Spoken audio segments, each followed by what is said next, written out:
At the top of Zifeng Tower in Nanjing, where glass and steel cut through the night sky and the city glows far below like a circuit board, the world feels silent, but beneath that silence lies a digital battlefield most people will never see, because in the age of skyscrapers and smart cities, power no longer lives in height or weapons, it lives in code. And this is the story of the top 10 hacks that prove the world we trust is built on invisible cracks, beginning with Yahoo, the largest data breach in history, where 3 billion accounts were compromised for years without anyone knowing, emails, passwords, private lives quietly harvested while executives stayed silent and trust slowly bled out. Then came the Equifax breach, a disaster that exposed the social security numbers and personal identities of 147 million Americans, information that can never be changed, leaving victims vulnerable for life while accountability vanished into boardrooms. Next was the Sony Pictures hack, where Hollywood's polished image collapsed overnight as private emails, unreleased films, and internal secrets were dumped online, exposing greed,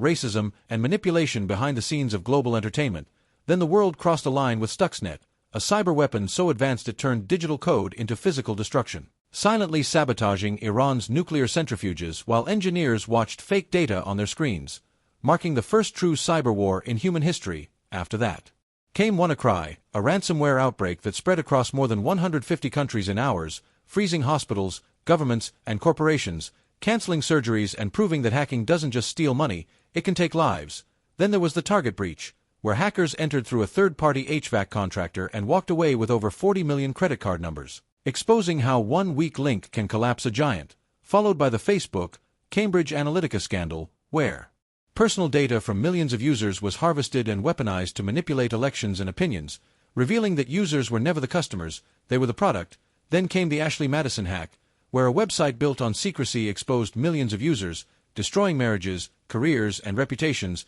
and even leading to suicides, proving that anonymity online is often an illusion. Next was the Colonial Pipeline attack, where a single compromised password shut down fuel supplies across the eastern United States, triggered panic buying, and showed how easily national infrastructure can be paralyzed without a single shot fired. And finally at number 1 is the hack that never ends, the constant invisible war of state-sponsored cyber attacks, surveillance breaches, classified leaks, and digital espionage happening every second around the globe, attacks buried under secrecy, disguised as system failures, or never reported at all, because the most dangerous hacks are not the ones exposed in headlines, but the ones still active, still watching, still shaping economies, elections, and wars. And as the lights of Zifeng Tower reflect off the city below, one truth becomes impossible to ignore, that in a world built on code, no system is unbreakable, no network is truly secure, and the greatest threat to modern civilization is not what we can see, but what is already inside.